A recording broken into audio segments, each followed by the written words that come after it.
hope you are, because it will blow your minds. Of course, not literally. So, before we start, we would like to hear from the audience. So, we would like to know where from the Philippines or from the world you're watching.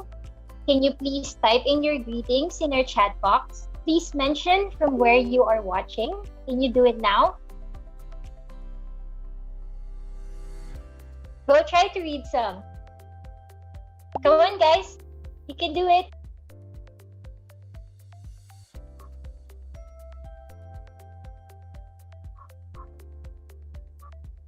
I hope you can hear me. Can you all hear me?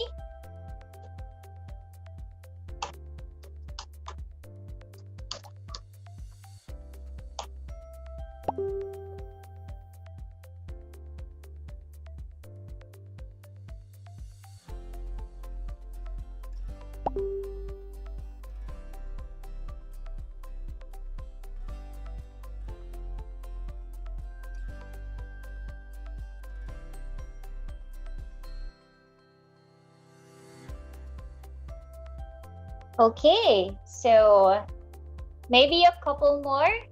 Go on, guys. You can type your greetings now. Greet your friends, your classmates, or your co-architects, and please invite them to watch today's webinar. We still have a few minutes.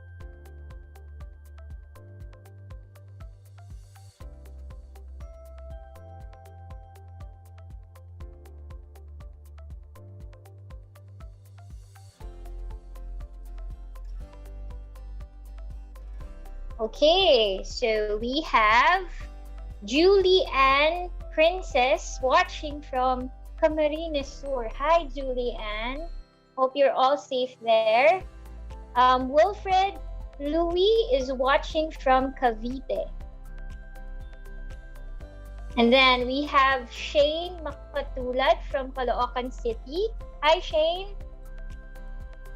Andrea Gabitan watching from Cavite. Wow, we have a lot of people from Cavite. Hello, Caviteños. Stay safe. Corazon Tandok from Cainta, Rizal.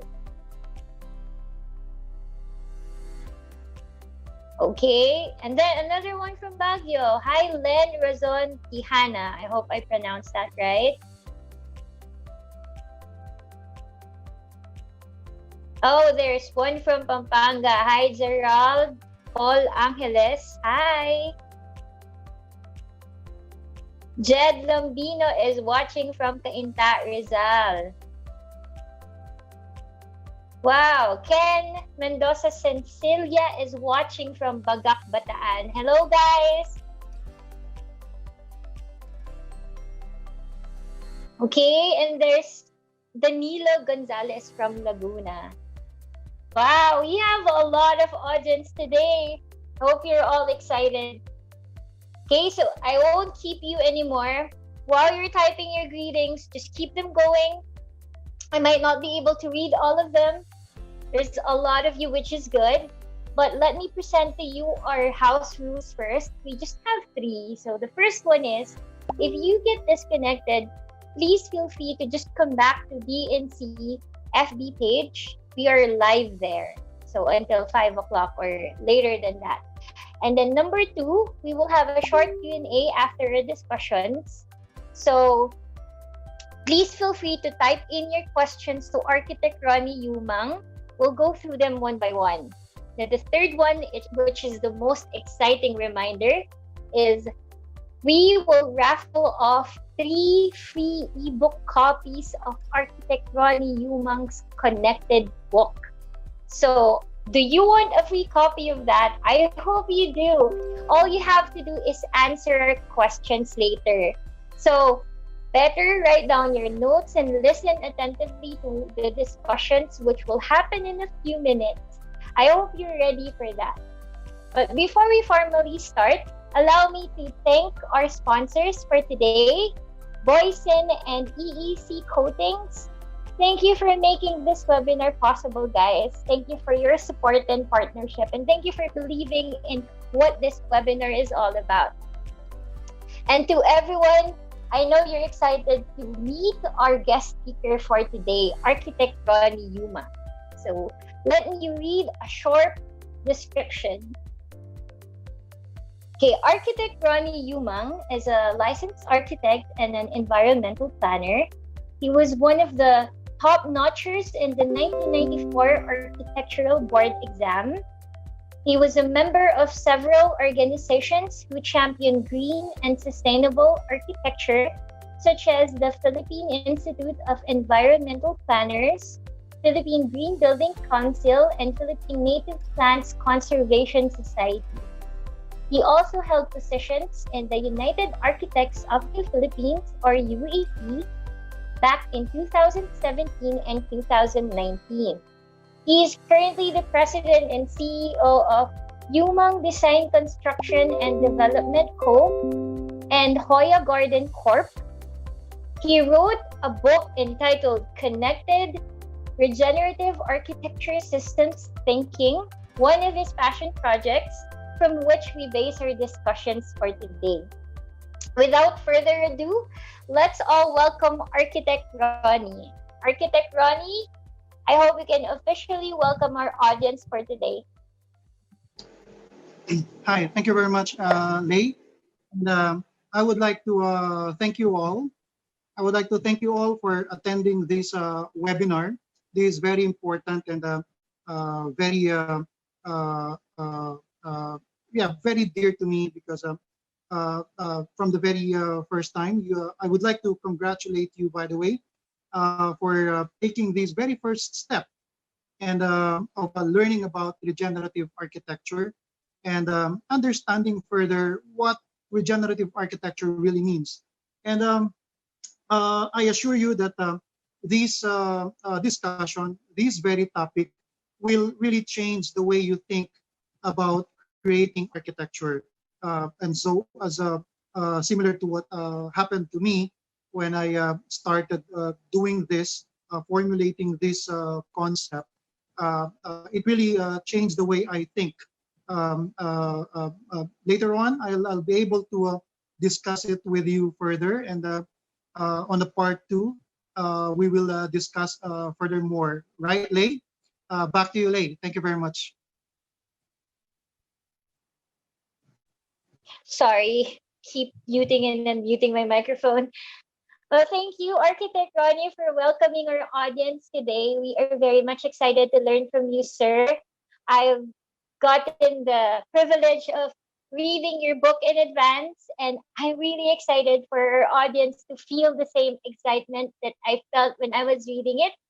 So I hope our audience, you are all seated comfortably, sipping your choice of drinks, because we recorded this webinar for you.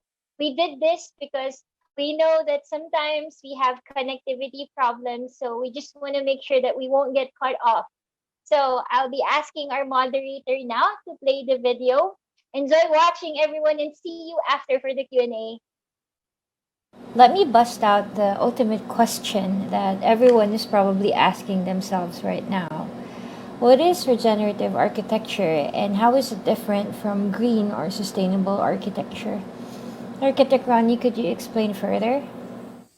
Okay, thank you very much, Ms. Lei, for inviting me here for the Regenerative Architecture Systems Thinking Masterclass. I'll be glad to share with you the wisdom of regenerative architecture. For your first question about the difference, the distinction between green and sustainable models with regenerative architecture, well, I would like to define first what is sustainable development according to the United Nations definition. According to them, sustainability is meeting the needs of the present without compromising the ability of future generations to meet their own needs. It is the intention to reduce and completely eliminate the negative environmental impacts through thoughtful designs, while green building is the practice of creating structures and using the processes that are environmentally responsible and resource efficient throughout a building's life cycle. Of course, this includes efficient use of energy, renewable energy like solar energy, reduction of waste, a good indoor environmental air quality, the use of material that are non-toxic, consideration of the environment in design, construction, and operation, the consideration of the quality of life of occupants in design, and the adaptation to a changing environment. The concept of sustainability has been a buzzword for almost several years, three decades actually, and it was actually abused by a lot of commercialism. For over 32 years, since 1987, sustainable development has been held up as the fundamental response in addressing the Earth's changes in climate. But instead, we have had ever more pollution and biodiversity loss. The problem with a sustainable model and a green building concept is that they are actually doing only about reduction of the use of resource, while regenerative architecture and whole systems thinking replenishes what was consumed or damaged as caused by humans or natural calamities. This actually reverses the damage and heals the earth. This is actually more resilient organically because the basis of its strength is the ecosystem. Eventually, it will contribute, if not totally become, an abiotic component of the natural living systems. Now, let us look at the future of the Philippine context. The Philippines is actually projecting of about 200 million population, which is an increase of 48.5% from the 2017 data. If this same number continues to use the same available resources that we have, that is the water, the energy, the concrete, the wood, steel, etc., etc., these resources will eventually be depleted. The energy, the water, the material efficiency practices of green and sustainable concept will not suffice to address the mounting needs of the growing populace. Because imagine if right now the population is saving this material and we are growing, and that growth will use the same materials that we are using right now, how are we going to expect to have the material on the coming years if it is depleting? And so, in a nutshell, the concept of green and sustainable design aims for efficient utilization of available resources. It is about doing less harm. It is about reductionism, while regenerative architecture heals the negative ecological impacts created by human development.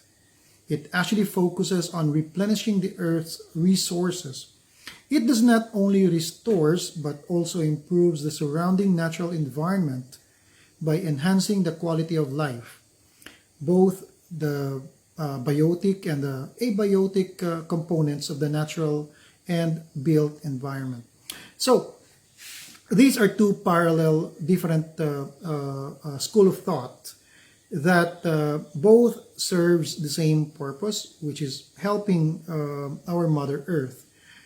But the other one is saving the resources, while the other school of thought, which is the regenerative architecture systems thinking, is to replenish what we had consumed, what we had used, because eventually these will be depleted, especially the non-renewable resources such as sand and cement.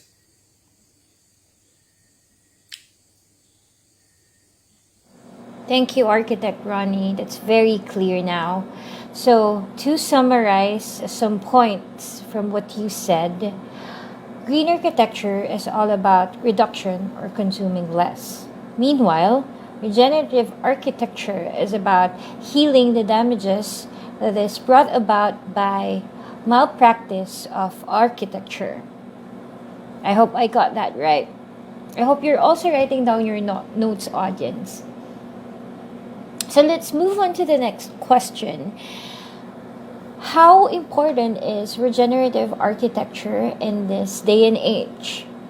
Architect Ronnie, can you cite specific world problems that can easily be mitigated through the utilization of this systems thinking? I would also like to note that in the first section of your book, you mentioned something about a very disturbing reality, a possibility. You even termed it as the sixth mass extinction of life called Anthropocene. I hope I pronounced that right. How possible is Anthropocene in this lifetime? Okay, thank you very much, Lei, for your question number 2. How important is a regenerative architecture in this day and age? Humans have become actually a geological force. They're so dominant that it propelled the planet's ecosystems decline, such as the carbon dioxide emissions and sea level rise, the climate change, and the global mass extinction of species. It's really scary. These such things will lead, the scientists called these as the Earth's sixth major extinction, which is after the five major extinction, we are now towards an epoch, a new epoch, which is called the Anthropocene. The humanity's significant impact on Earth and its ecosystem is so profound that marked a proposed geological epoch. The new epoch was proposed to commence actually during the post-war period of the mid-21st century. Scientists called it the Great Acceleration, where the socio-economic and the Earth system trends started increasing dramatically. These involves the industrialization of several nations. These dramatically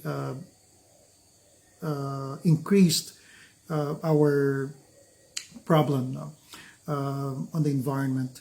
Although there have been mass extinction events on Earth's history in the past,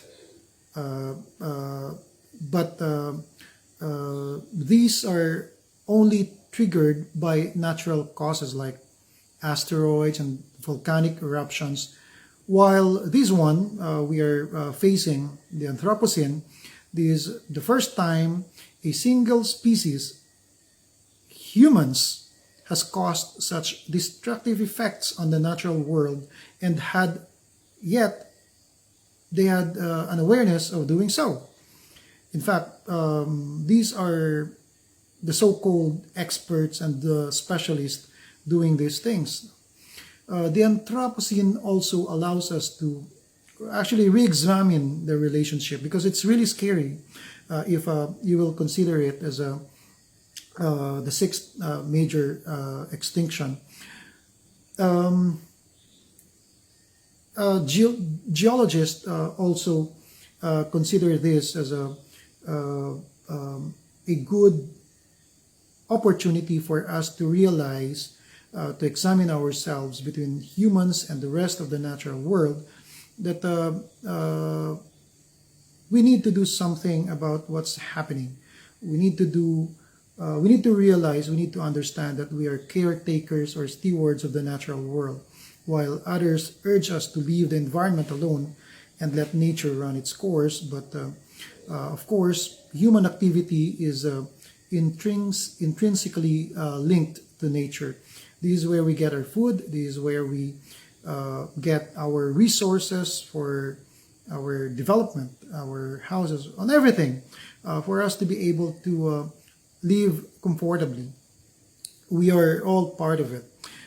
From the land we live, onto the resources we use, to the trash we throw away, everything we do is tied into and impacts significantly our surrounding. The concept of the Anthropocene underlines this fact by defining the environment based on the interactive effects of our influence. The only question now becomes how we can shape our activities so our impact on the environment is intentional and leads to meaningful outcomes. Perhaps the most importantly, we have this, as I've mentioned earlier, we'll have self-awareness of the impact of our activities.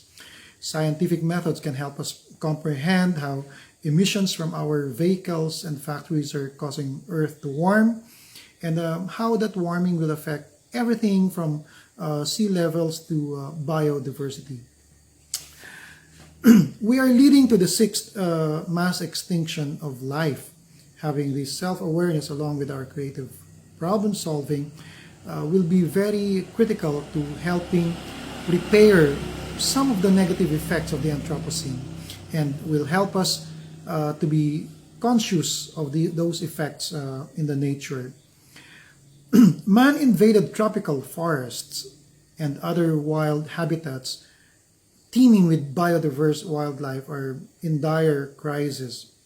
In the contrary, it is the whole of humanity who are now in grave health crisis due to the pandemic COVID-19 and the virus that it causes, which a number of researchers believe that it is actually humanity's destruction of biodiversity that causes the condition for these new viruses. These similar viruses like SARS, a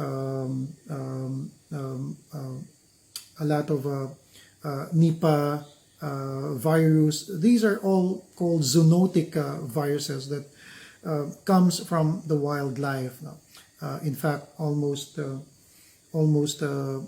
half of the percentage of these virus came from wildlife, and it's really very scary. The biodiversity loss, our ecosystems are particularly affected by these large-scale mining, quarrying, and extraction of natural minerals. A massive industrial agriculture and deforestation and invasive planting causes these problems as well. Capitalism serving the demands of a growing population, because this is what we need.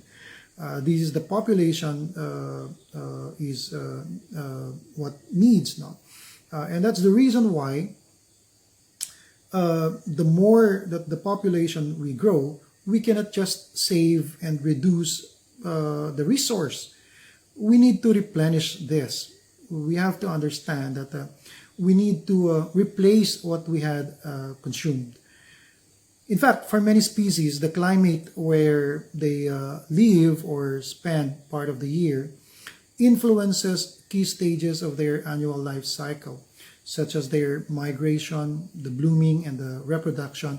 These, because of the changes on climate, these are all have changed. In fact, one of my studies, some of the species which are regular wildlife animals become nocturnal, such as elephants, tigers, and perhaps some of the insects. They became nocturnal because they want to avoid humans. They are scared of humans, and so they go away just to avoid in contact with humans. It changes the pattern. It changes their life patterns, which is really very surprising to know.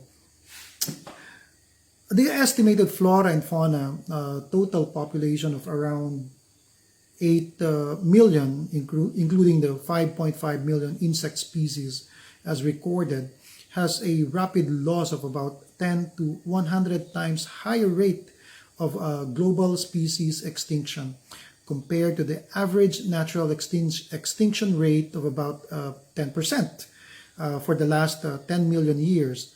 Only this period, this happened. Evidence also shows a chilling 500,000 of the 5.9 million terrestrial species are threatened due to 30% reduction in habitat loss. This is really alarming because of these habitat loss. And so ecosystems are really vital to sustenance of life, the employment and the economic gain of humans. This is where we rely our day-to-day lives now. In this case, our situation has radically changed. We are, since we are on the threshold of the Anthropocene, a new epoch therefore requires a new approach, a new paradigm, a new kind of thinking. The architect's rubric of utilitas, firmitas, and venustas, which exist for several centuries now, several years now. This is what we've been using for the longest time, but the time has changed. This is not what we only need right now. This involves also the environment, and so I realized that there should be an inclusion to this thinking, which is the oikos, or the ecology. The oikos will, of course, will become the most important aspect of this thinking.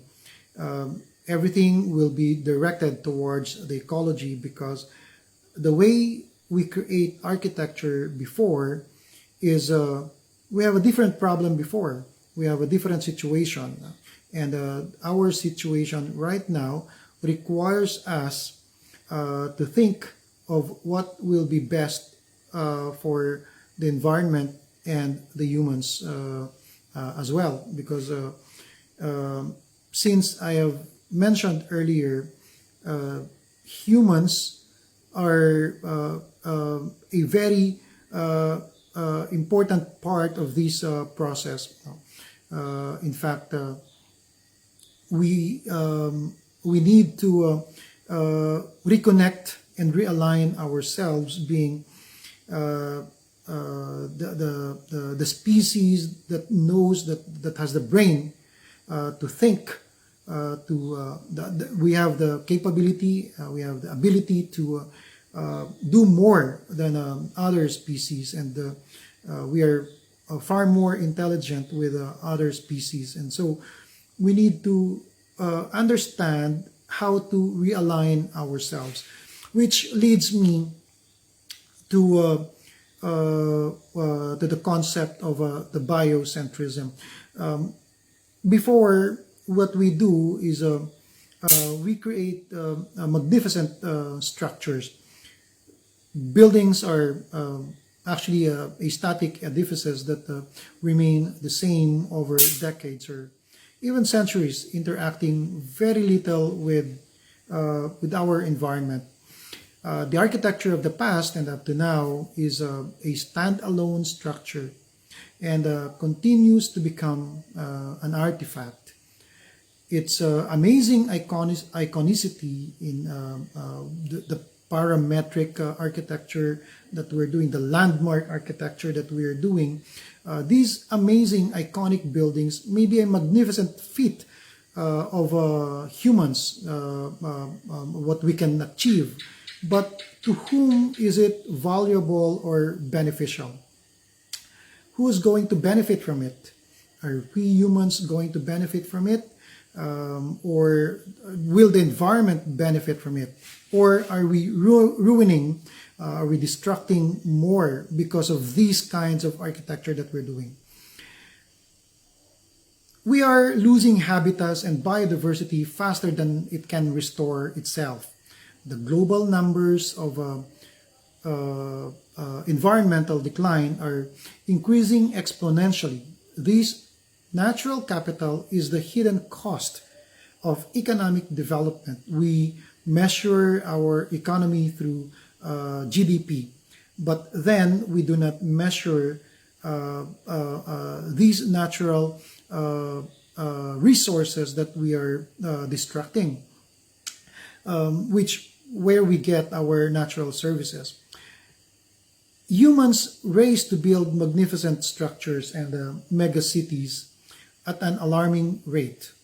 We perpetuate the idea of a world dominated by human needs and influences.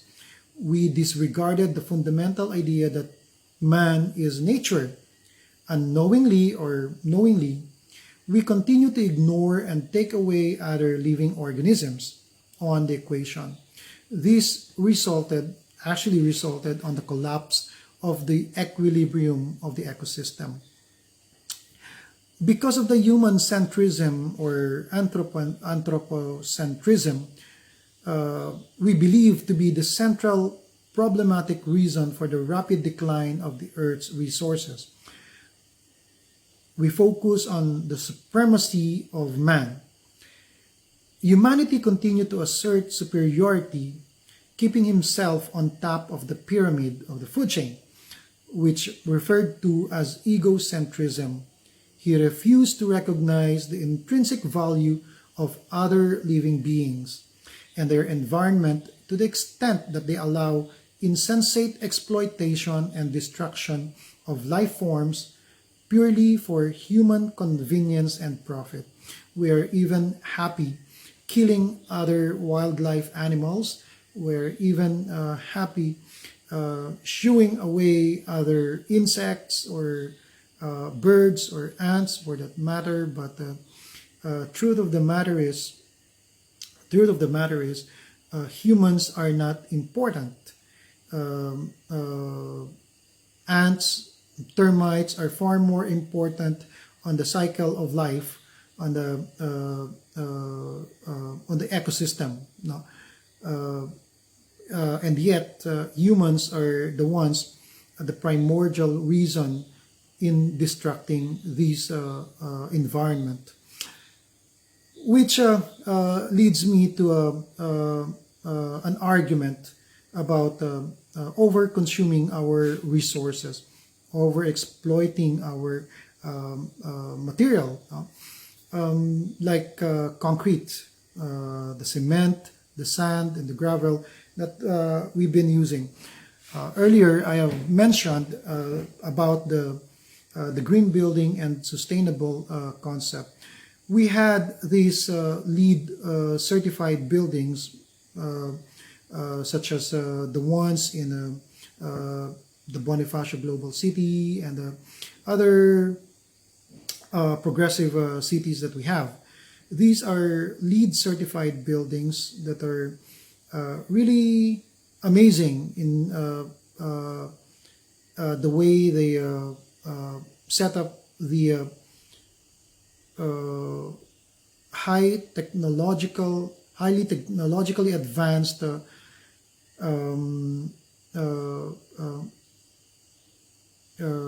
setup of how are they going to save water, electricity, energy. How are they going to become smart buildings? How are they going to measure every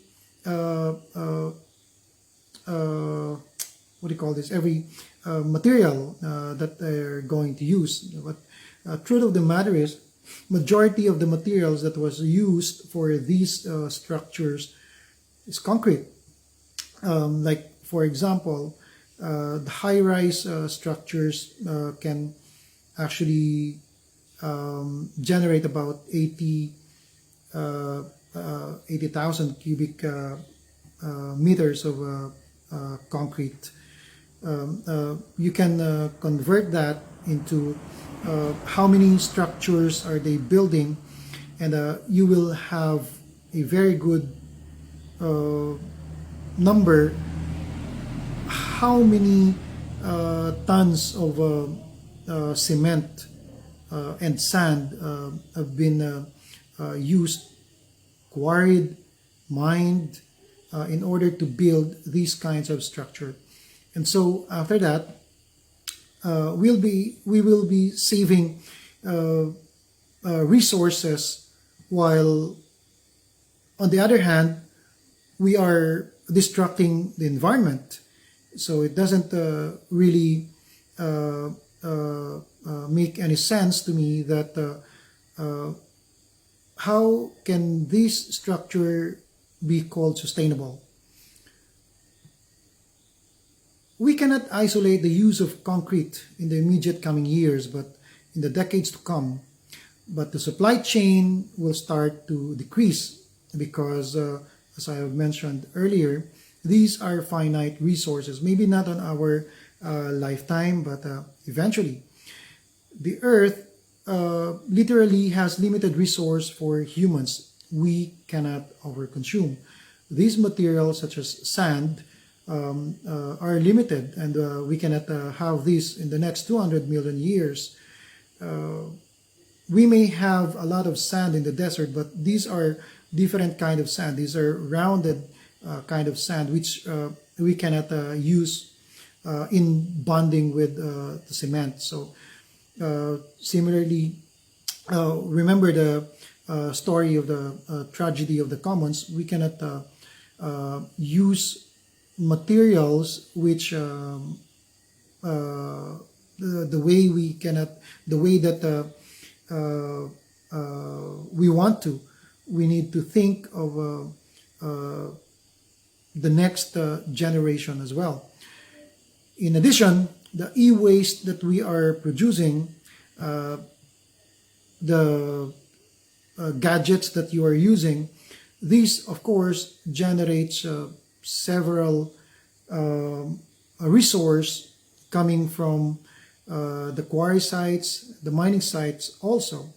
Did you know that we are actually there are 2 billion computers in the world, and we have actually 1.3 gadgets per humans, meaning the gadgets are more than humans. No, we need to understand that having more of this,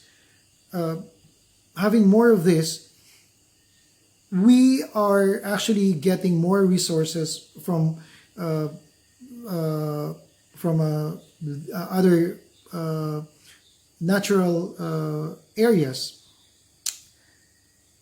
such as the black sand, such as these are the material that we use for the glass and the monitor that you are using. So these are really very alarming to know. This is unacceptable, actually. Reducing waste and other creative, austere living practices are what we need.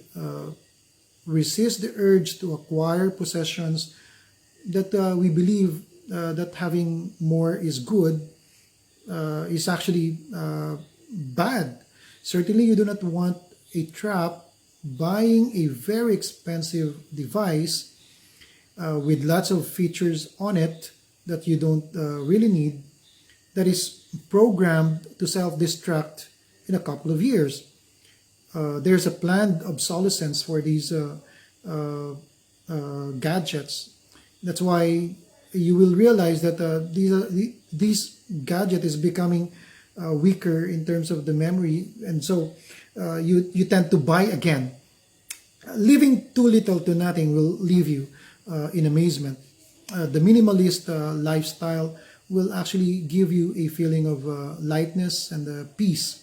So nothingness is a virtue. It will unleash the most innovative solution in every one of us. So live less to be able to help our environment. We need to live with less. Thank you, Architect Ronnie, for explaining that. So, Anthropocene causes ecological imbalance that causes pandemics. It just hurts to hear that somehow, or it's a reality that we humans play a big part in all of these. And we live in very interesting times, which require radical thinking, radical ways of looking at things. So, how exactly do we achieve regenerative consciousness? Can you explain it to the audience? Our education is divided into separate fields. It is compartmentalized uh, into different boxes such as science, math, art, religion, and history. And science has been further divided into several compartments such as biology, chemistry, botany, physics, and geology, as if each field existed separately from the others. What was overlooked in this approach is the way these different phenomena are related and connected. They flow together and influence one another. We never received a coherent picture of the world that reflected the way nature actually organized things, how these phenomena are related to one another and play a very vital role in each individual life. This actually the problem of our education right now, such as the architects. We thought we know what we're doing when we design a certain structure or a very important structure in that surrounds with a protected nature.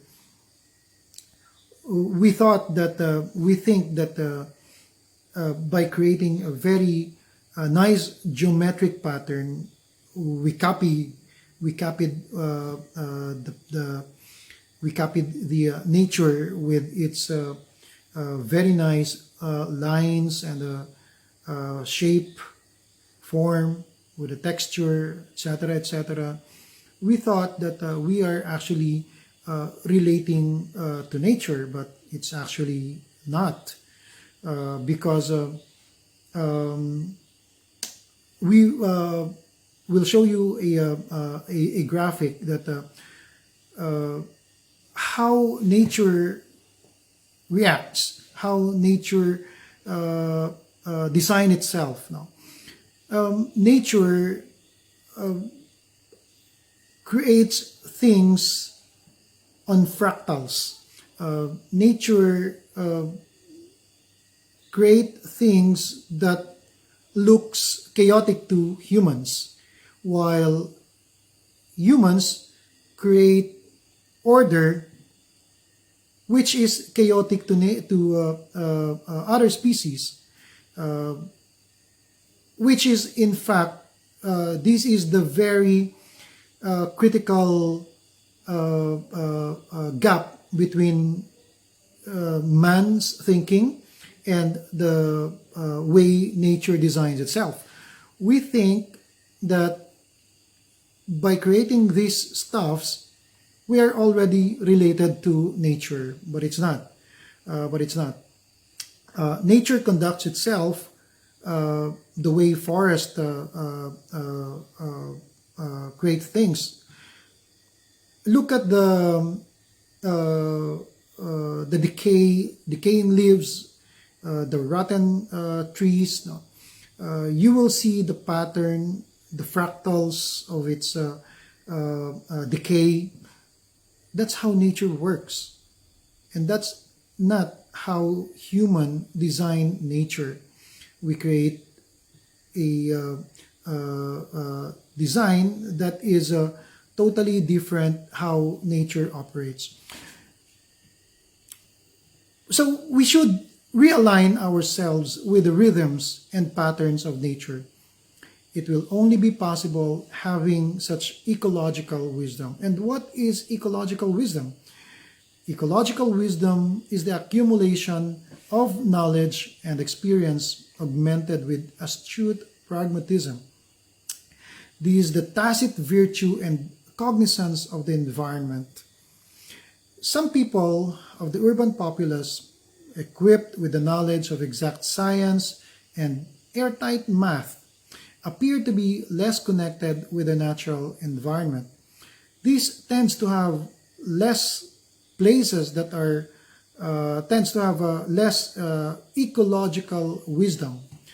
More so, the so-called experts or specialists carrying out projects in these protected areas, places that are ecologically unfamiliar to them, cannot be expected to give the right ecological wisdom. As I have mentioned earlier, like for example,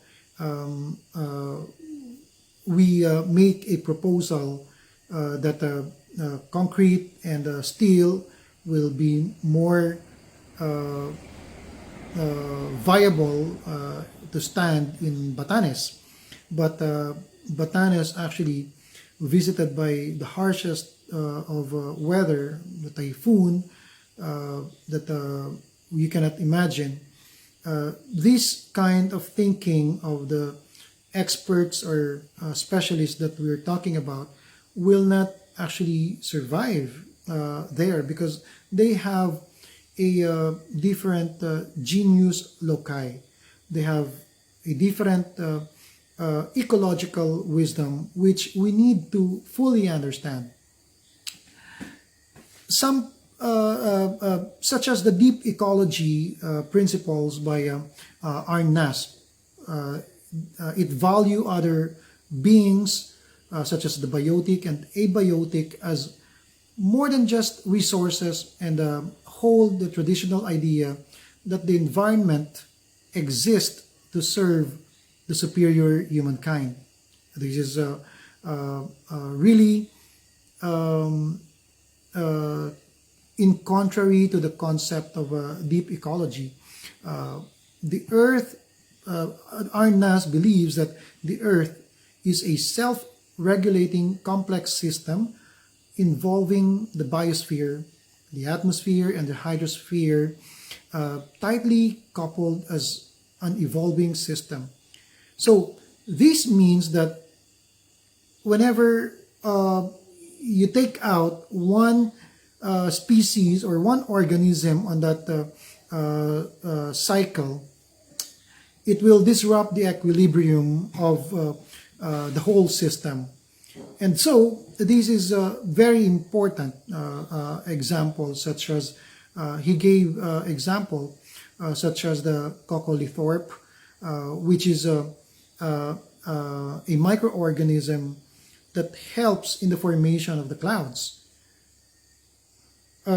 which the clouds help us in reducing the ray of the heat that's coming from the sun. So once you disrupt the habitat of the seabed, like as I mentioned earlier, when you dredge sand, these will disrupt the microorganism on that seabed, and therefore that will affect the whole thing, the balance of the ecosystem, and that's what's happening to us right now. We might not know. We thought we know, but nature is really magical and intelligent the way it was designed. The constant interaction between living organisms and its biotic environment is highly relevant, highly relevant on one of the complex processes of the carbon cycle. maintaining the conditions for the suitable, which is suitable for life. No?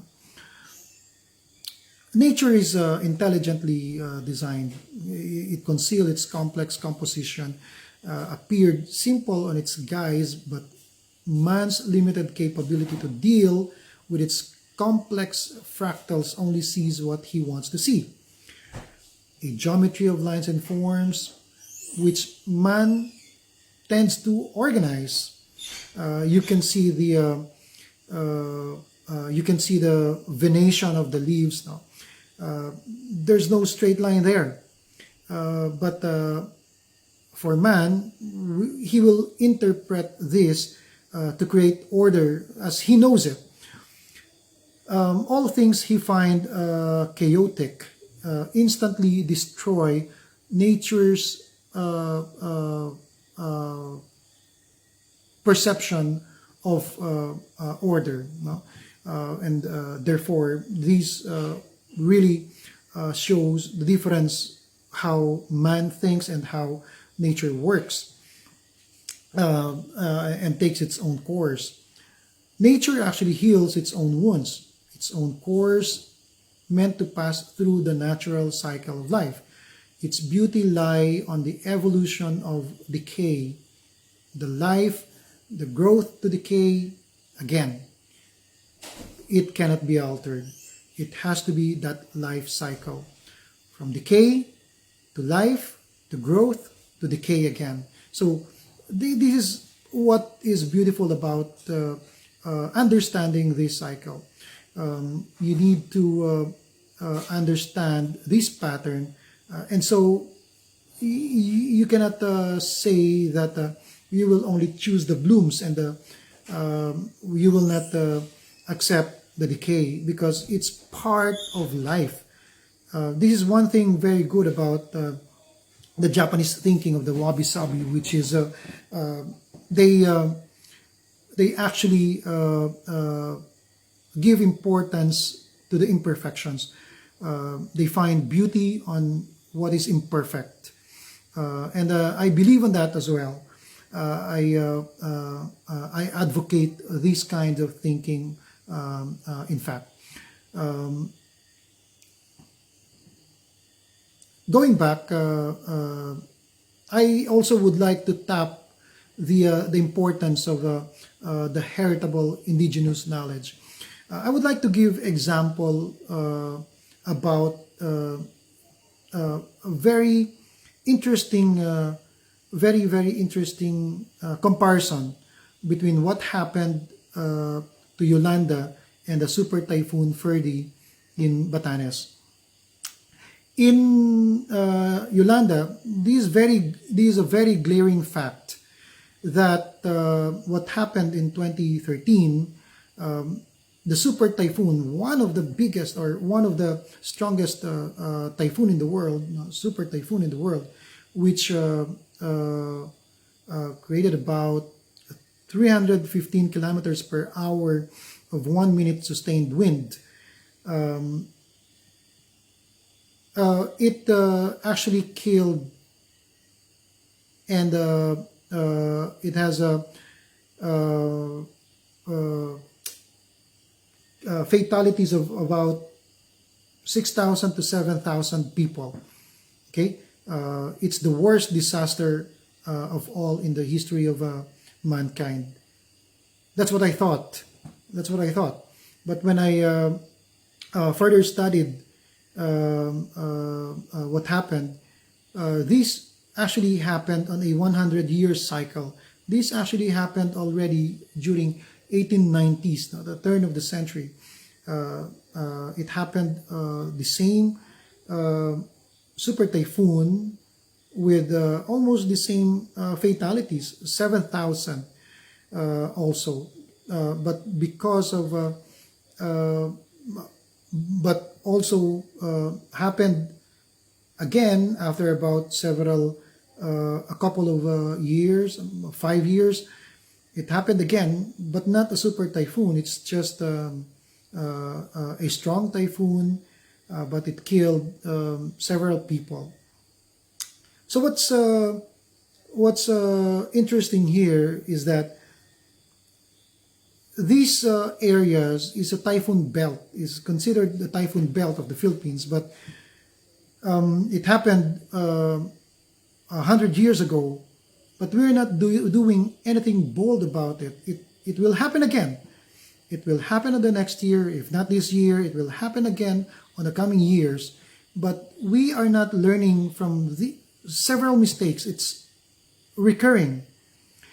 So what attracts my attention really is when I did my research with Super Typhoon Ferdy in Batanes, they had the same super typhoon, 315 kilometers per hour, 1 minute sustained wind. This happened 2016.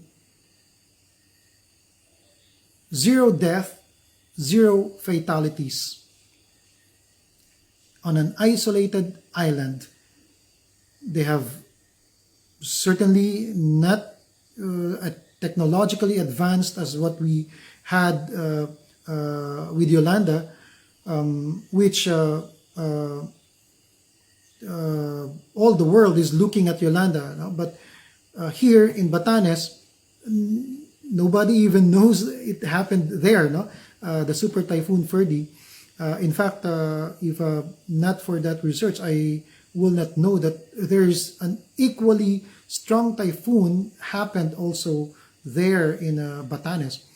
Can you believe it? Zero casualty, zero deaths.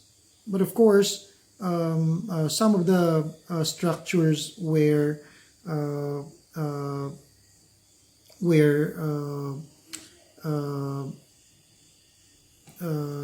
some of the structures are dilapidated, or the roofs are gone. No? But because of these, because of their kind of cooperativism spirit, which is called the payuhan, they were able to overcome this challenge, and they will continue to overcome the same challenge because of this heritable indigenous knowledge. This heritable knowledge is a result of ecological and traditional knowledge by the indigenous ancestors, passed down to generations, several hundreds of years now. So they learned how the environment works, and then they experimented with it. They modify what they believe on it. They created rituals in order to realign themselves until they reach a certain generation, which recently, right now, it's becoming unpopular because of most of the people believes on sophisticated technology, of course. Now, let us go back to my comparison. Yolanda has the most sophisticated technology. Batanes used only their heritable indigenous knowledge. And yet, nobody died, no casualty in Batanes. Very, very surprising. I attribute this to the indigenous knowledge of these people of the Batanes. Many indigenous communities have long had awareness of the way nature's systems work. They observed the environment carefully, watching the ways animals lived, how the natural world moved in cycles and patterns. The elaborate rhythms and rituals have helped native people to align themselves with the rhythms and processes of nature, to feel a part of their local worlds. And very interesting, if I may add, earlier, is in Batanes, they look at the leaves of the arius. They look at the animals. They look at the environment, and they can easily detect or get a clue what's going to happen next with the environment. Similarly, with Ifugao, they have the same way of realigning themselves with the environment. They have their own indigenous system to protect their forest against mounting pressure of tourism. They replant 2 or more trees whenever they cut it as a replacement, and they give the land some rest to be able to recover. Comparing this to the mother's womb, you cannot just give birth every year. Your body needs to recover. Your body needs to take some rest to be able to give birth again. Similarly, the soil needs to have the same capability, and so this wisdom, this indigenous wisdom, is really very vital in order for us to really understand what regenerative systems thinking is. With this, we can use other regenerative materials such as the engineered timber, which is the glue laminated timber and cross-laminated timber. These are materials that's being used on the first world countries such as Canada, America, Europe, Japan, Australia. They can even build high-rise out of timber, all timber. And this is really environment friendly because wood, timber regenerates. Unlike concrete, unlike sand, when you quarry it, you have to wait for 200 million years to be able to get another resource. While if you will use timber, if you will use tree, all you have to do is plant more trees. You will wait for it to grow of about 8 to 10 years, like the oak tree. They grow from 8 to 10 years. Then you can harvest these trees again. They regenerate.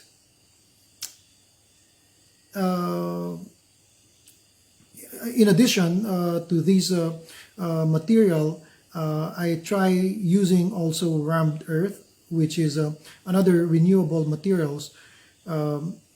Whatever soil you can use on your excavation, excavated material, there's a certain mixture with the clay, with the loam, and if you wish to make it a little bit stronger, you can use a little bit of cement.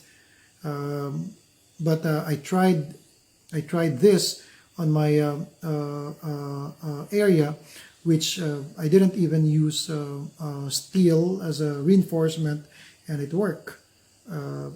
This really is there's really a notable benefit using rammed earth. Imagine dust. There's no harmful emissions. You can get it anywhere, and it will reproduce. No, it will regenerate. This is the wonder of nature. The branches, the leaves from the trees, when they fall, when they defoliate, you don't need to wash it off. Actually, these are the ones that will give it, when they decompose, this is the one that will give it food. No? It will fertilize the soil. The food will go to the roots, then the roots will go up again it will reproduce new fruits. So practically, humans are not needed here.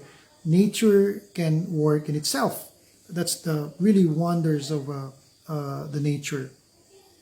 And lastly, with creative frugal innovation, the concept of this frugal innovation, which was developed by Raju and Prabhu in India, it provides real practical examples of how we can all learn the lessons of frugal innovation and the concept of prosumers in a way that is both engaging and practical.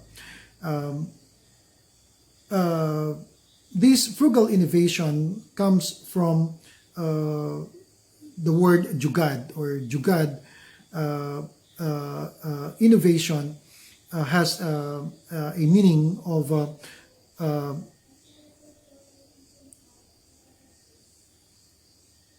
an innovative fix or an improvised solution born on ingenuity and cleverness. In other words, these are life hacks. These are life hacks.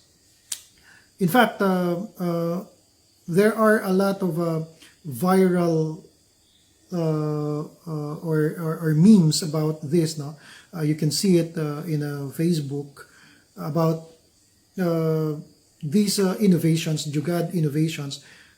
It's very funny. It's really very funny. You can see like an air condition parted by a wall which supplied the two rooms. No? But it really works. A lot of things are really funny when you look at it, but you will get amazed when you learn that these because of these life hacks, Indians were able to develop a sort of a powerless or non-electrical refrigerator. Thing is they develop a solar power system using cloth and salt, and now they also develop the car manufacturing, which is very famous right now, which is called Tata. What's amazing is that they are now sending a satellite to Mars using this Jugad innovation. Really, really amazing. We're not looking at it. You will be able to be inspired by this kind of frugal innovations. So frugal innovation is more than a strategy. It denotes a new frame of mind, one that sees resource constraints as an opportunity but not really a liability. So in a nutshell, we can safely say that there's a lot more thing that we can do to be able to develop this consciousness about regenerative architecture systems thinking. We need to work it out. There's no excuse, because this is the life of humans that's at stake. As I have mentioned earlier, man are not important. In fact, the ants and the termites are much more important than us. So we better think closely and think again. How are we going to make ourselves, what we're doing, relevant to contribute to the environment? This is not only about reductionism. This is not about sustainable model, but rather how are we going to replenish the lost plenitude, the Earth's lost plenitude. Thank you, Architect Ronnie. I have a summary. Let me share it with the audience. Let me just read my notes. Regenerative consciousness involves realigning with nature's rhythm through indigenous ecological wisdom that enters on biocentrism. Needing less in life, the less is more ideology, and consuming less of the resources that are finite, like concrete. It's amazing how big world problems can be achieved by just embracing the wit of ecology or what works in the past, like what you have shared about Jugod innovations and about what our natives are doing before and how it can apply to the modern times. And it involves changing the way we think and completely transforming the way that we live every day. All these seem to involve internal processing or internal changes, reevaluating our choices on an individual level. But then you mentioned that regenerative architecture involves processing things on a communal level. You also mentioned that we are to act collectively to achieve social regeneration. So, how exactly can social regeneration be achieved?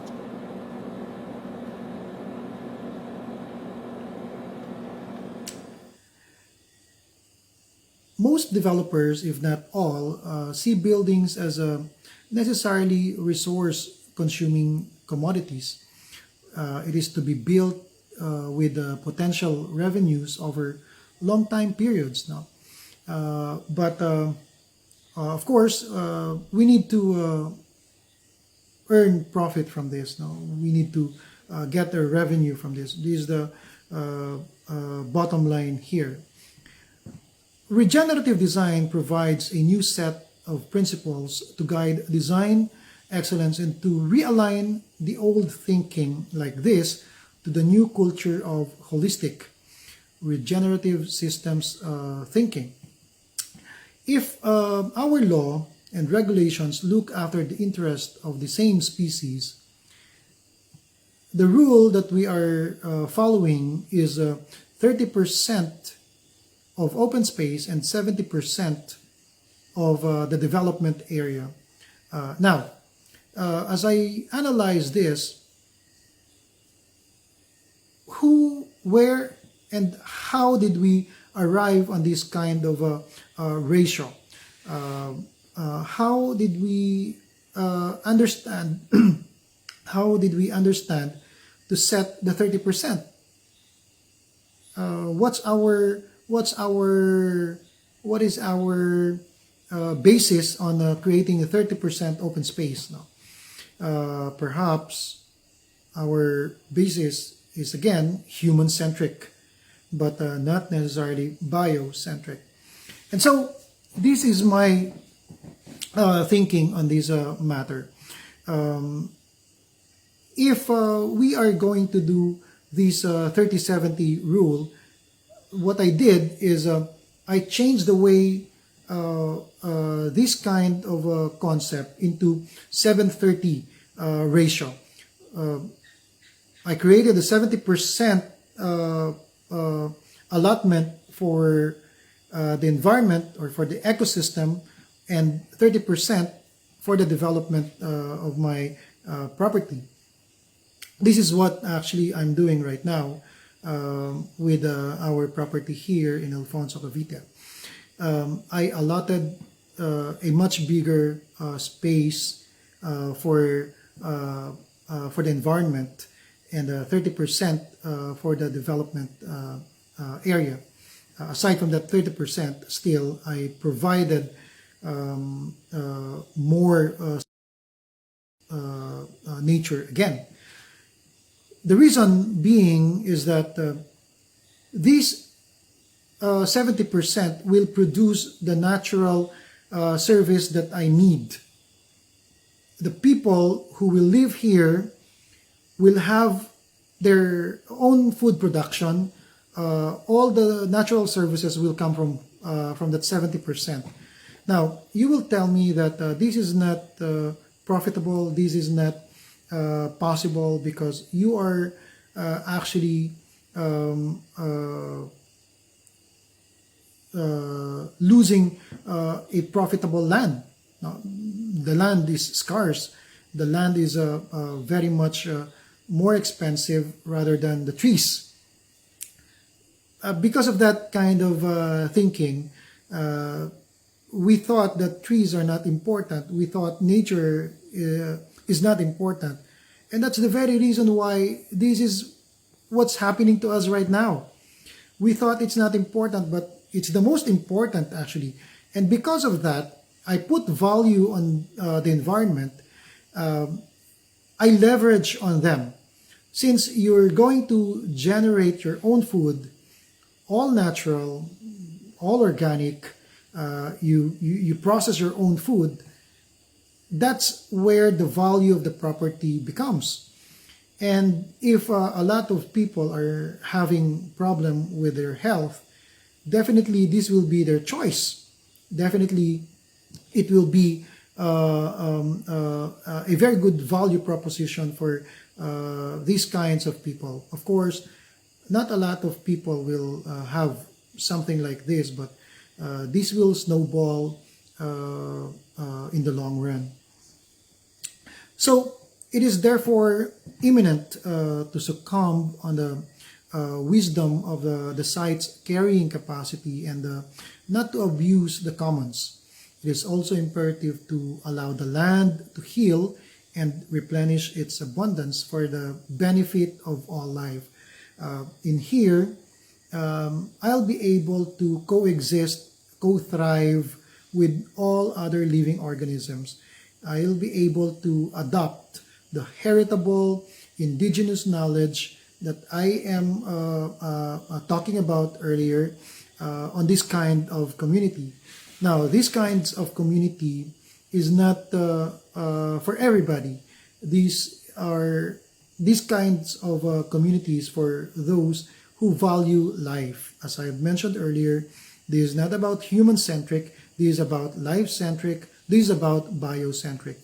This concept greatly rejects the existing norm of the community development, emphasizing more value on self-glorifying thematic designs just to sell a product. Instead, it fixates on addressing the real pains. I address the pain point of the market, my market, the cognition of the needs by the prosumers. By the way, the prosumers, called the producer and the consumer. Here is an emerging new term or an emerging new market who wishes to have a more value for their money. Okay, meaning they become involved during the production. So the way I will design my architecture, the way I will design my community, I will involve these people in doing this kind of architecture. They will be involved during the production process of these kinds of structure. In this case, I'll be able to lower down my cost. They will be able to save money and they will be able to have value for their money. They'll be able to do whatever they want. They'll be able to achieve the same goal as I am doing. The system of construction lean towards modular and flexible in direction. So this will allow maximum flexibility. This method eliminates or diminishes the depreciating value and replaced by a future value by establishing the so-called planned obsolescence. Now, how am I going to do this? This planned obsolescence that I'm talking about is highly important to identify the end-of-life cycle of the structure prior to designing the details and specification of the structure. Usually, our structure during the end-of-life cycle, let's say about 50 years, it doesn't have value anymore, but the land has the value. Now, what I want is for that house to regenerate again, to be able to utilize, optimize, upcycle the same materials. And so I value modular and prefabricated timber or steel, which I will be able to use again after a certain period of time. Like for example, 25 years or 30 years, I will regenerate that material again because of the planned obsolescence. Of course, there will be materials that you won't be able to use again, but it's far more better than having 100% not reusable. No? So I'll be able to create a community that is that has value, new value, rather than the kind of community that we have right now. And of course, this is not utopia. This is what you call regenerative. The emerging prosumers that I am talking about earlier is more of the do-it-yourself kind of thing. We can expect a significant rise of prosumers, which is coping up with the post-pandemic stage right now. People, as I have mentioned earlier, will look for more value for less. They will live less because of they will value their health more. Customers will find ways for their creative jugad innovations. People not only personalize their phones and computers, but also houses and buildings. This time, the regenerative business model spreads the opportunity of growth from grassroots to the middle component of the social pyramid. So this is bottom to top. This structure will disperse the global wealth, not to a few, but to other species of Earth. Empowering the bottom to top methodology will mitigate the probable improbable, as mentioned by Nicholas Taleb. This is a never-ending cyclic mistake, has to curb, or at least we confront now.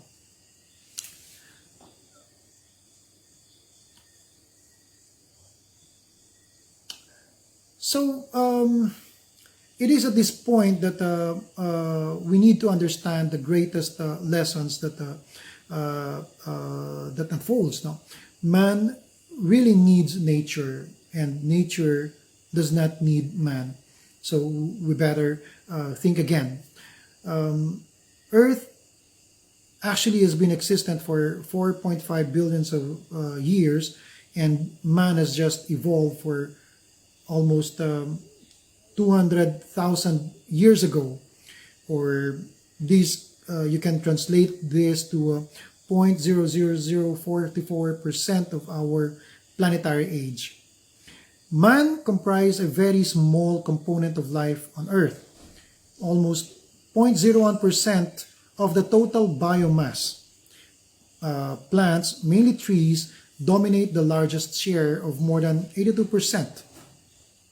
Humans, insignificant on the numbers, made an enormous impact destructing our planet. Earth's having a natural extinction rate of 10% will not affect its ecosystem with the loss of 0.01% of humankind. The extinction rate is negligible. The planet will continue to thrive without man. So, for man to continue to exist, consequently needs nature. Increasing collaboration with other life forms will unleash newfound creativity and innovation that will shape the transition towards regenerative culture. So I would like to deviate from the kind of architecture that we are doing, the parametricism, the international modern, or the kind of architecture that our education taught us in the past. We need a different thinking right now. We can begin to heal divisive ideologies and old habits of competition driven by the outdated narrative of separation. We are all connected. The screen you are using reading this book, quarried from Earth's minerals, the paper you write down notes are from the cut trees, the water you drink that goes into your body is the same water molecules that dinosaurs drink, is as old as Earth. The trees in the forests, the insects that surround you, the air that breathes through your windows, the birds outside, the cobwebs and dusts, and the moon and other planets in the universe, they're all part of us, and we a part of them. Stop and take some air. Remember once again that we are all connected. Let us roam the earth and regenerate. Thank you very much. Thank you, Architect Ronnie, for a very mind-blowing discussion of regenerative architecture. That is a very refreshing truth that for man, for us to live comfortably, we need to work with nature and align our practices with nature's rhythm. That's very, very refreshing. And we achieve that through connectedness. I'm sure the audience is very excited to ask their questions. So we'll take a short break. And then after that break, you'll get the chance to ask your questions to Architect Ronnie. We'll go through them one by one. So go to the CR and grab a drink. We'll see you all in a bit. In the stillness of the night, each person's hope to realize his dream continues to smolder even in sleep. A dream of a brighter future. A dream of a cleaner world for our children. A dream to fly high. We see you. This is our vision, that together we soar. The Filipino family's needs for their living and working environments are fast evolving. Every step you take, we are there to offer solutions. Our continuous innovation is underscored by our steadfast commitment to support you in your efforts to improve your homes and workspaces.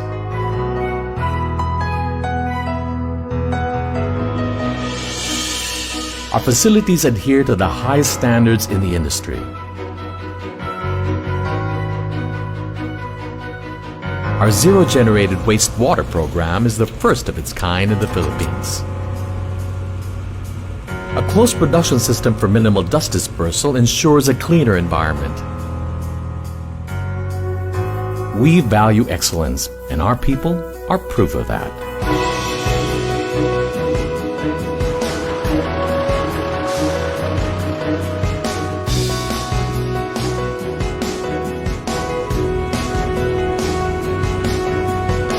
We provide lead-free, low VOC and odorless products that contain innovative ingredients to improve their performance.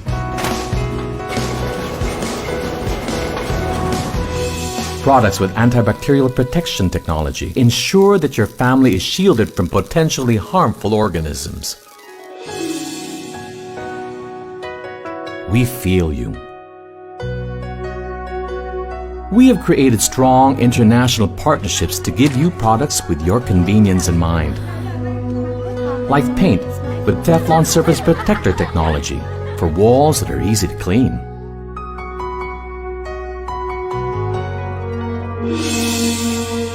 We hear you.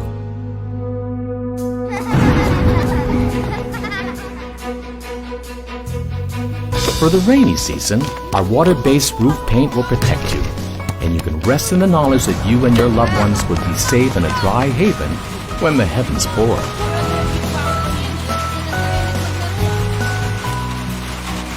We understand you.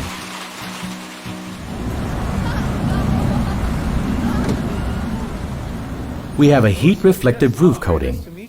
It keeps surface temperatures cool, which brings down your energy costs. Our water-based paint provides excellent hiding. You need less, so it saves you time, effort, and money. We care for you. We are one with you in building a cleaner environment for your family. We gave the world the first air cleaning paint with crystal-active photocatalytic technology. We share the Filipino spirit of wanting a better future for our families. We celebrate your milestones with you. Whether together or apart, as long as you are aspiring for a better tomorrow, we are there at your side.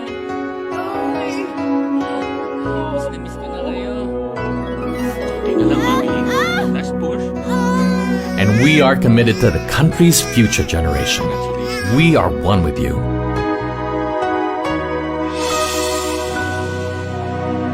We support deserving students and provide them with the means for an education.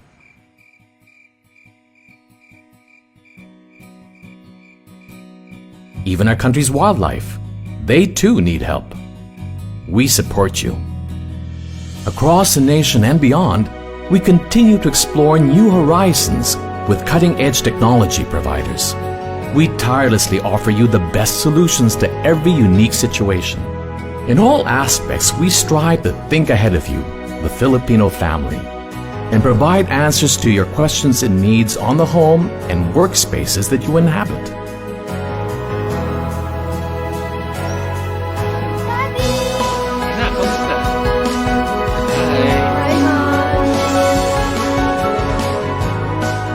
We are explorers in our world. We are innovators in our craft. We have been your partners since 1953.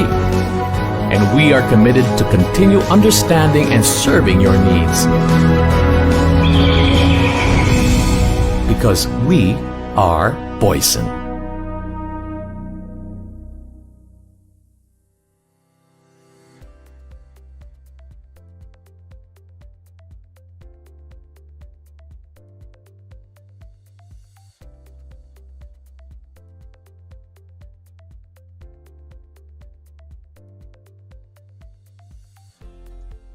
Okay, welcome back, audience. Isn't that mind-blowing? Thank you, Architect Ronnie, for explaining all of those things. We would like to thank again our sponsors, Boysen and EEP Coatings, for making this webinar possible. Thank you for that wonderful ad, Boysen. It's also very heartwarming. It's excellently done. And before we start, I would like to tell you something about a book, one of Architect Yumang's passion projects.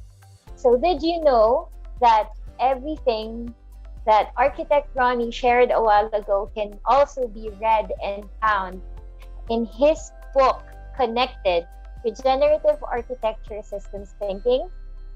Okay, this book will be available online for only 500 pesos. You can follow 4 easy steps to order. So, moderator, do we have the order guidelines to flash on screen? I hope we have, but if not, let me tell you the 4 easy steps to get a hold of this copy. So, the first step is for you to go to the official page of Connected, wherein you can read the synopsis. Then locate the registration form there, fill it out, and then send it to the email address mentioned there. That email address will reply to you with the payment details. And then after payment, just make sure that you send proof of payment to the same email address. Wait for the confirmation. And then that confirmation will also have the link to the book. The last step would be for you to download the ebook and be connected. Easy, right? So I hope you get to order soon, because the 500 peso rate is just good for the release week, which is this week.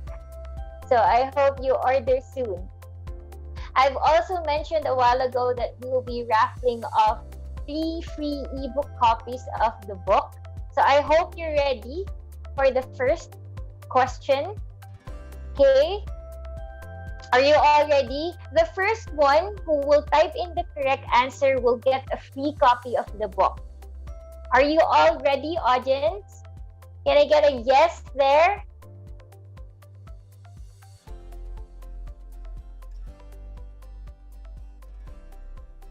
Okay. I'm gonna ask Sir Rex to monitor the chat box so that we will know who answered first. The first question is,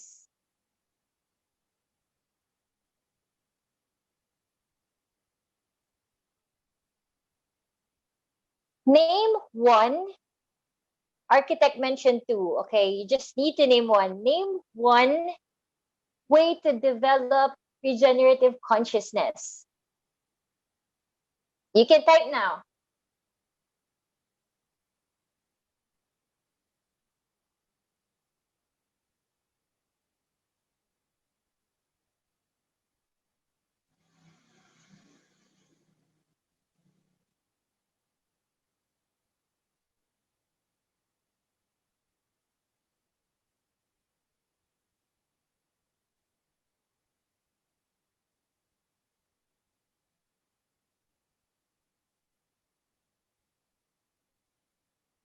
Okay.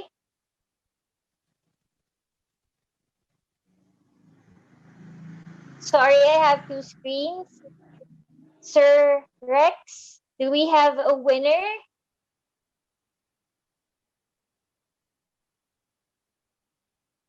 Okay, I think we have.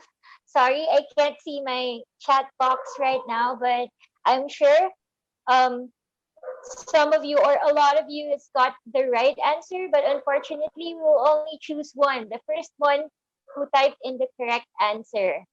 So one of our staff from DNC Magazine will be contacting you soon and we'll be sending the free ebook copy via email. Thank you for joining. We still have two more, so please stay tuned.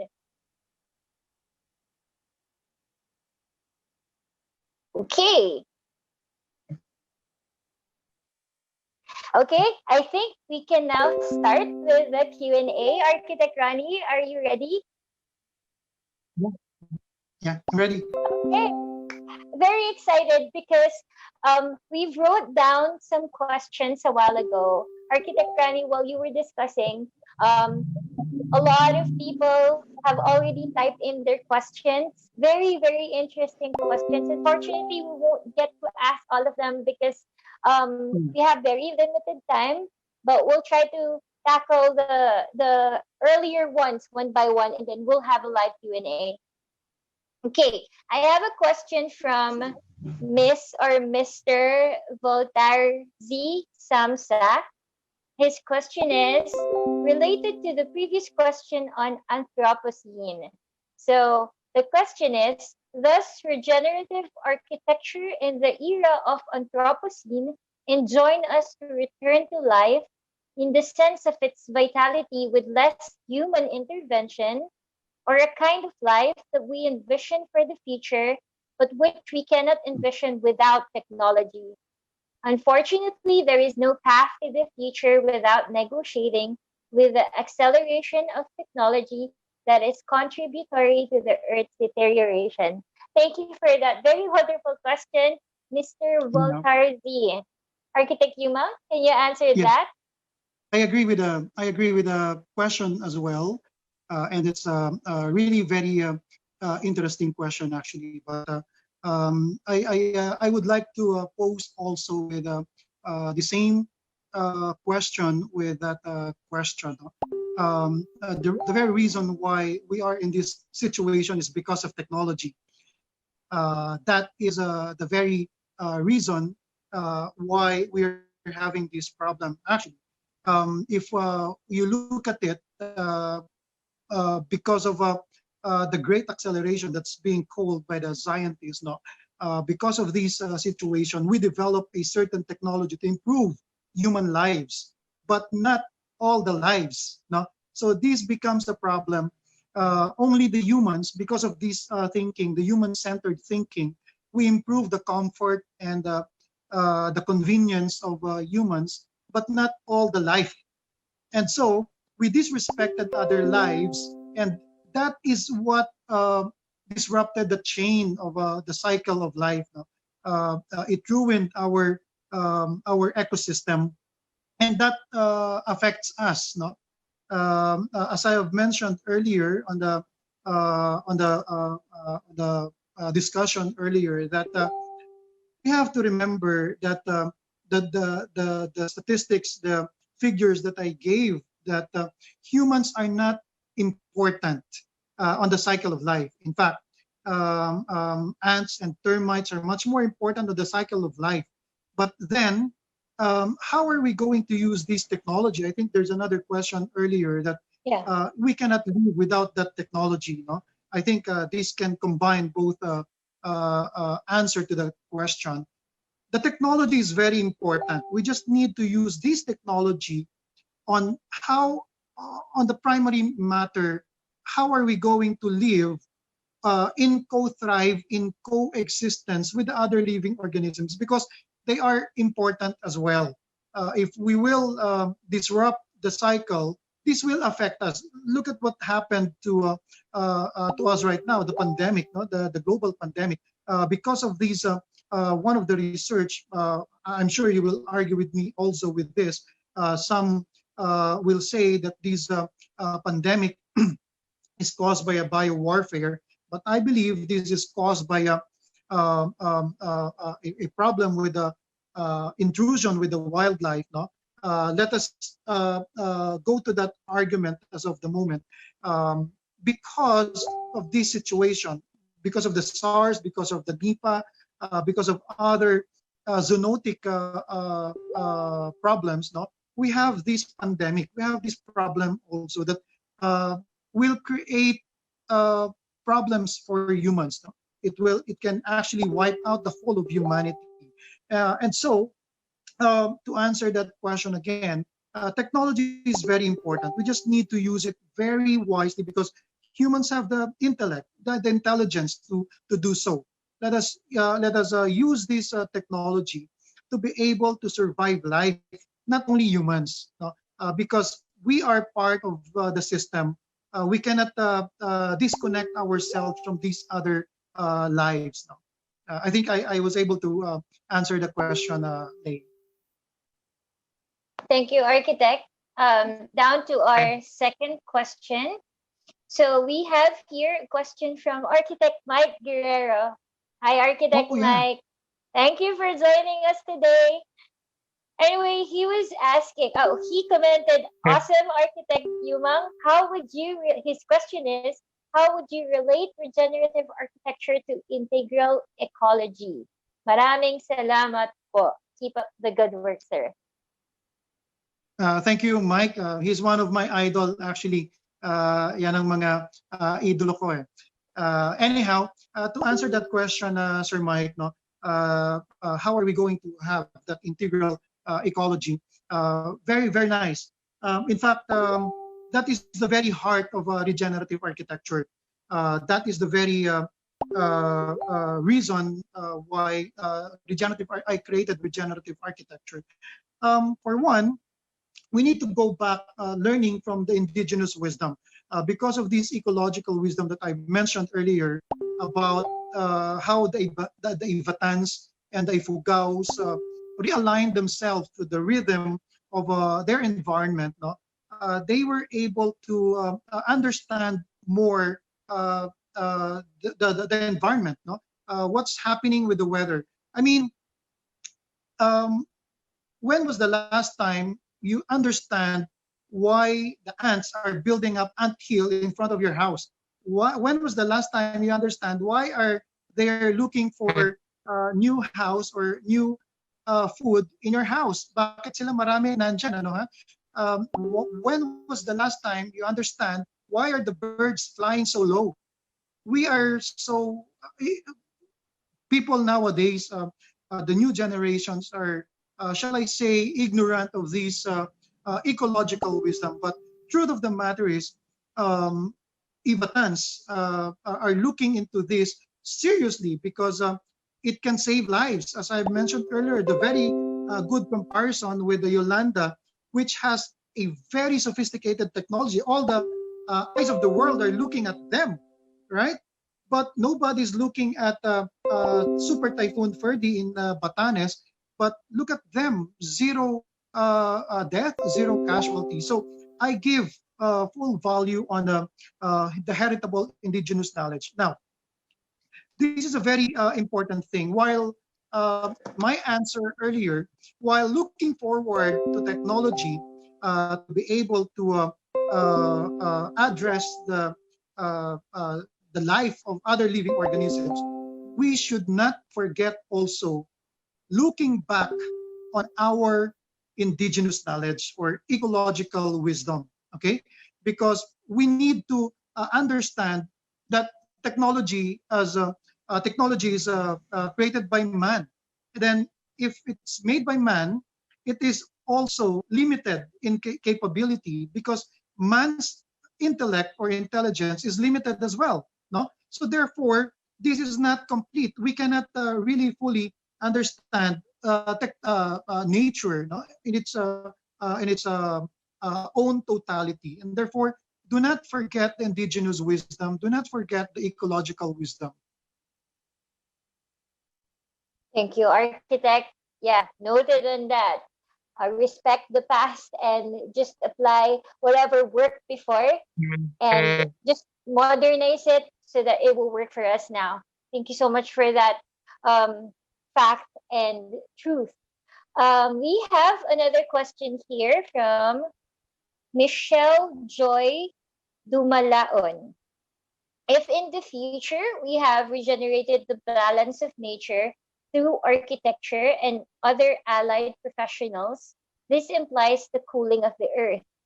How then will regenerative architecture balance the ecosystem so that we will not experience a new ice age era in the future? Okay. Thank you, Michelle, for that question. Thank you also, Michelle, for that question. As I have mentioned earlier, nature is unpredictable. It's very magical. We don't know what's going to happen next. But what we're trying to do here is to save humanity, because what we've done in the past is we have done so much abuses, so much damage to Earth, and we want to save what we can as much as possible. Now, I believe that doing regenerative architecture, or not the architecture itself, but the culture, the regenerative culture, if we can do that, there will come another problem, no? Because nature is very dynamic, the environment is very dynamic, and we just need to do something right now to be able to assure of our presence and life on Earth. No?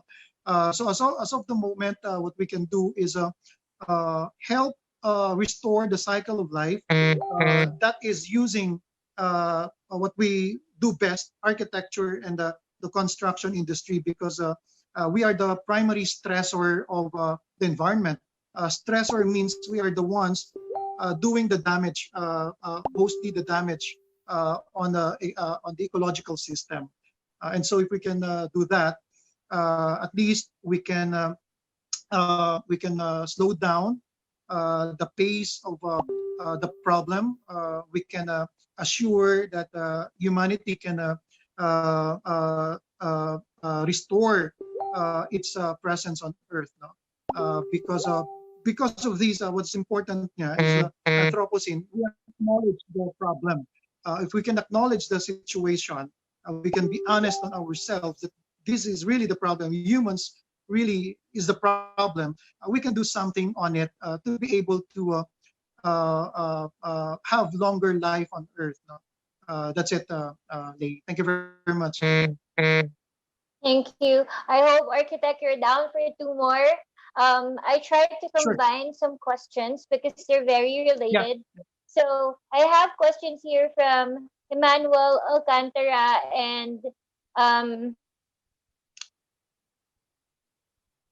Another girl asked about, ayun, Marilyn Abelia.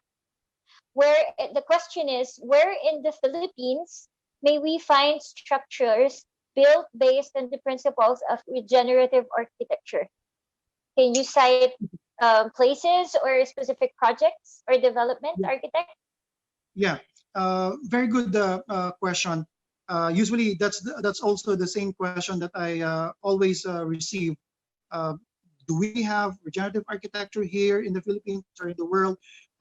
Actually, I have seen none, but except for the indigenous communities. Now, these are the structures that I see fit to the label. But in all honesty, I'm not after the label. I am all after what we can do to be able to replenish the resources that we have consumed.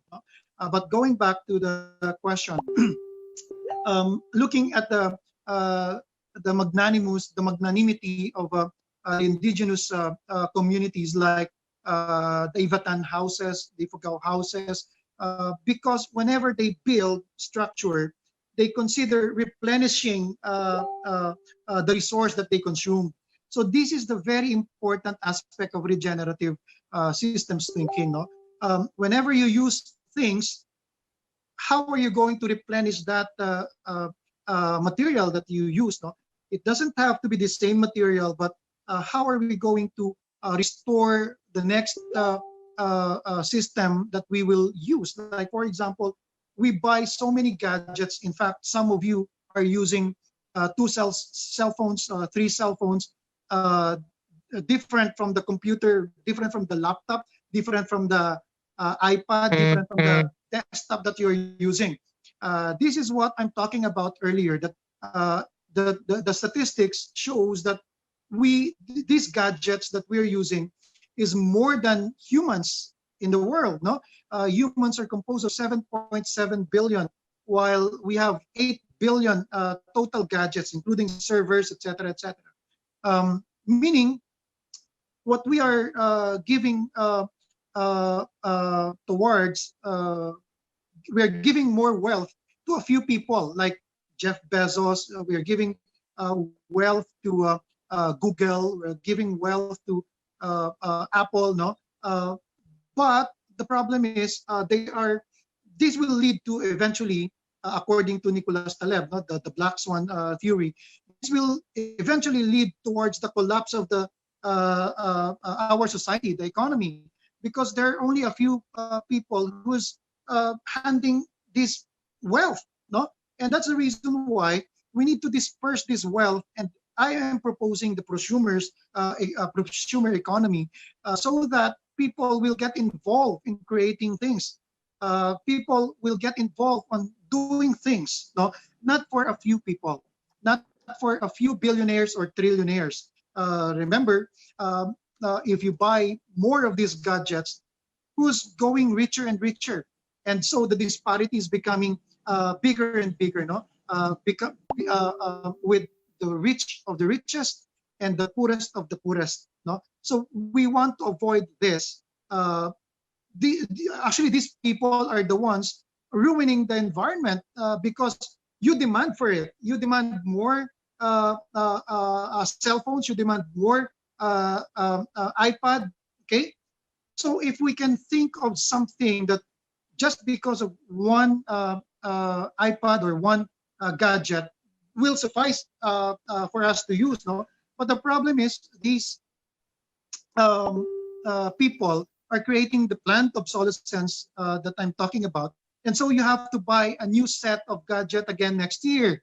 And the people are succumbed to do this because their gadgets are going out of memory. I'm experiencing the same problem.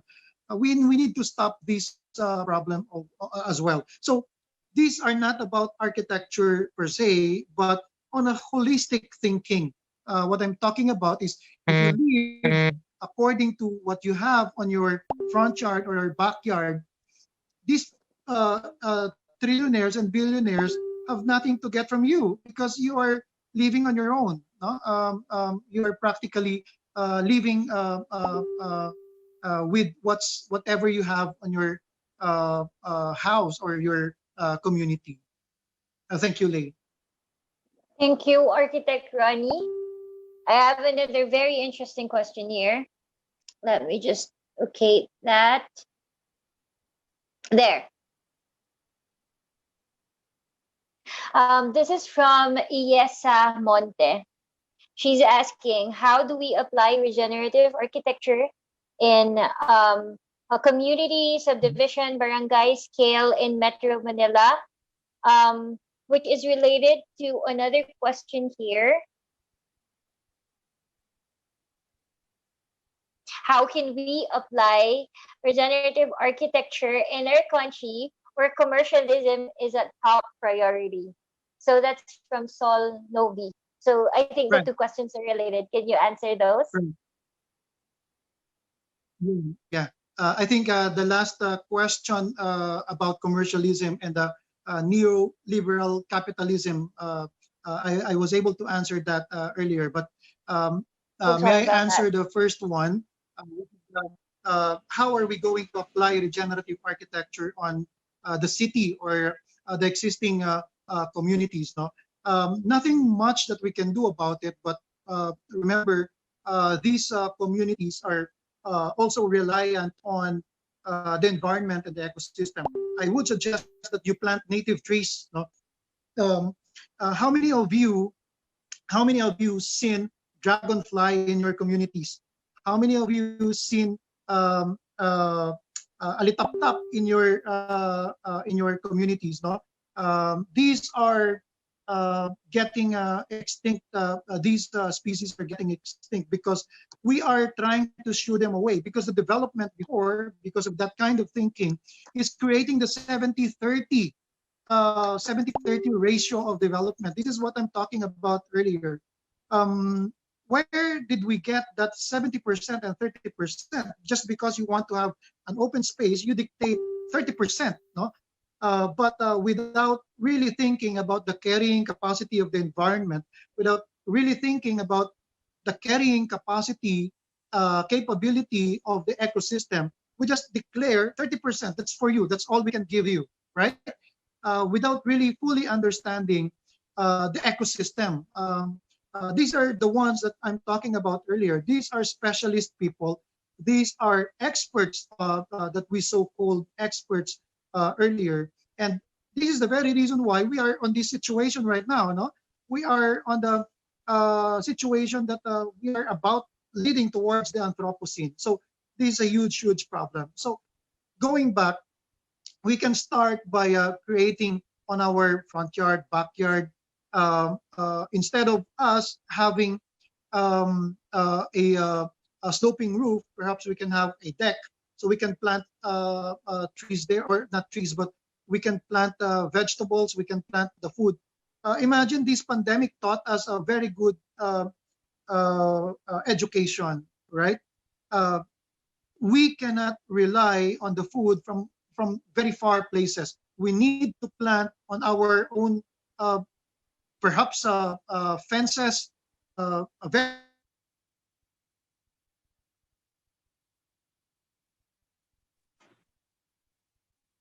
Hello, hello, Lei. Hi, Architect. Hello. Yes. Yeah, Hello. hi. You're still I'm sorry, connected. I got cut. No, but in any case, Okay. going back to what I'm talking about, we utilize the very small spaces that we can just to be able to plant food, no? Kasi we have no supplies at the time because of the lockdown. So this is the very importance of which is what is really important to our life, right? Food security. It's that's the most important thing. So we need to realize that the next time we design our structure, we design our architecture, we need to understand how are we going to replenish the resources that we had consumed. Okay, so we are going back to that cycle. How are we going to replenish? How are we going to restore? How are we going to supply? Okay, so that's the very basic thing that we have to remember. Back to you, Lei. Thank you, Architect Ronnie. We still have some questions coming in, but I think these questions can be answered through the part two of your webinar. So for those who asked or typed in those questions, don't worry if Architect Ronnie won't be able to answer today. I hope you understand we're running out of time, but all of these will be included. Some of the topics that can answer your questions today will be included in the part two of this webinar series. So we will be announcing the details of that part two after the quiz. But right now, let's just do a very short commercial break. And after, please be ready. We're giving away the 2 free ebook copies of Architect Yumang's Connected ebook. So we'll be asking 2 more questions. I hope you're ready for that. But after this, please watch this. How do you face your problem when the problem is your facade? Expensive facade lifts are not necessary with the Construct range of products. Use Construct Permaplast to correct surface imperfections. Apply with high-performance acrylic skim coat for that even and smooth concrete surface.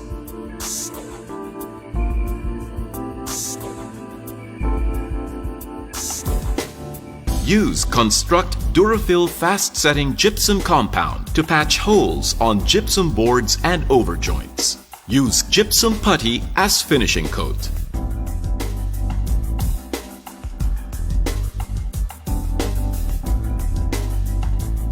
And use Construct Tileworks all-purpose tile adhesive to install and fix ceramic tiles on horizontal or vertical concrete surfaces. And with all that, you're ready for your facade paint. With Boysense Construct products, beauty and perfection are never skin deep.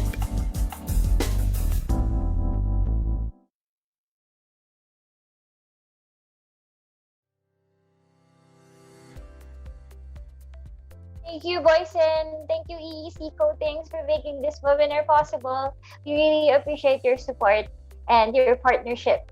So, I hope you're all ready for the last 2 questions, which will bag you that free ebook copy of Connected.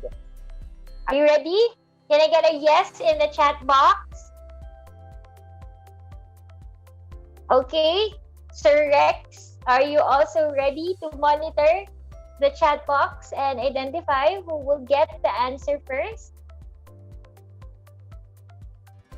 Okay, here's the second question. This is fill in the blank. Man's chaos is nature's blank. So please type your answer in the chat box.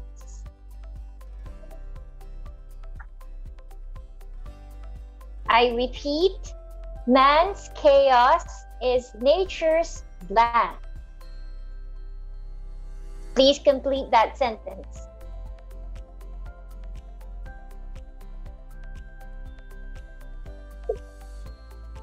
Wow. Okay. A lot of people got it right, but unfortunately, we can only have 1 winner. So, Sir Rex, please contact and announce the names of the 2 winners later. We are now down to our last question. Actually, this is a semi-essay type, and I will be needing Architect Ronnie to help us decide who will be taking home that 3rd extra free copy of Connected. So, the 3rd question is, you don't have to answer as quickly as possible. You just have to be honest with your answer. And we will choose, Architect Ronnie will choose the best answer. Okay, Architect Ronnie, are you ready? Okay. Yeah. The question is, or the prompt is, What is your major takeaway from today's webinar? What are your major learnings, or what are the highlights of today's webinar? Please type in your answers. We will be giving you 1 minute to do this. Thank you so much, audience, for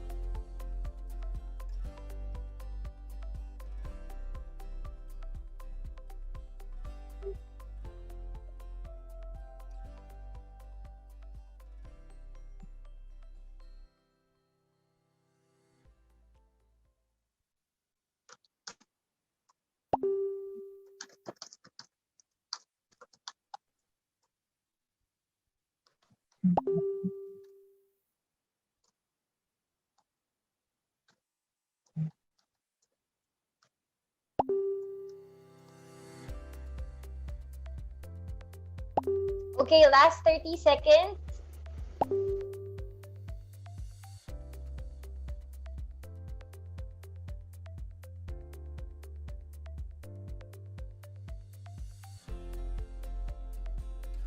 Wow, these are really good answers, Architect. Mahihirapan po ata kayo mamili dito.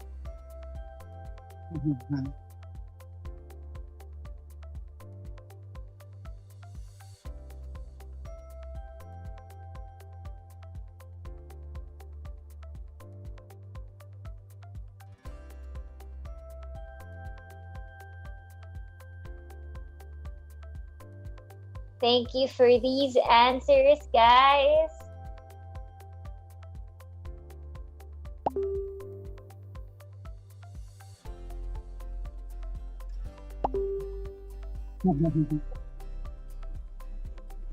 Okay. Guys, you can still type in your answers, ha? But I'm gonna ask Architect Ronnie to choose one. Architect Ronnie, can you chat me the winner so that we can announce to the other two names? I like the answer of Len, the less, live less, the live less. By Len, I forgot the name. Is that Len? I forgot the name. It's okay. We'll just try to back read Architect Ronnie, but yeah. I think that very short, but I think regenerative architecture webinar is about, it's really reminding people to live less. Thank you, Architect. Right. For the other two winners a while ago, we have the names, so please be patient with us. We're just trying to verify and validate. So after this webinar, we will just post it in our official page, and then we will ask you to message us with your email address so that we can send it to you today. Okay? Is that all right? Okay. So that officially ends and concludes our webinar part 1. Architect Ronnie, thank you so much for making time and sharing your expertise today. We can't wait for you to share another topic, another very interesting topic next week. So can you share to the audience what you will be discussing next week? And maybe a few words to leave them? Yeah. Thank you. Please join us again. Please join us again next week, 31st of August, 2020, same time, 4 p.m., as we lead on a more in-depth discussion regarding regenerative architecture. I will discuss the benefit of the creative frugal innovation and how we can learn further from the indigenous wisdom, the ecological wisdom, with creating new communities, and how do we benefit from planting and keeping more native trees and keeping native species together to be able to realign ourselves with the rhythms of nature, similar to what indigenous people are doing for generations, several generations of years of generations. No, how do they keep on maintaining this? We have to keep this alive. We have to keep this knowledge alive. No, this will really help us on understanding nature. No? We need to understand this. Please do not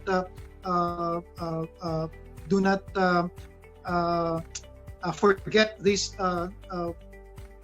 lessons from our ancestors, because these will lead us to the future of humankind. Thank you very much, Lei. Thank you very much to our sponsors as well. We hope to see you again next week. You will learn more. Thank you very much, po. Thank you very much. Thank you, Architect. So before we formally end this, I have the names of the winners.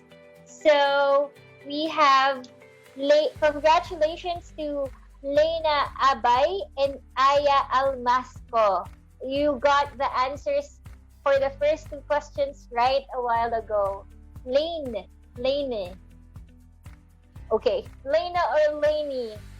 Sorry for the pronunciation, but please message us with your email address so that we can send you the copy. Thank you so much, everyone. Thank you so much, Architect Ronnie, and to our sponsors. Thank you so much. We'll see you next week for that masterclass. So I hope you'll be ready for that. Please mark it in your calendars and invite your friends, other students, other architects. Thank you so much. I hope you have a nice dinner with your family. Good evening, everyone. Bye, Architect Ronnie. Thank you. Bye, everyone.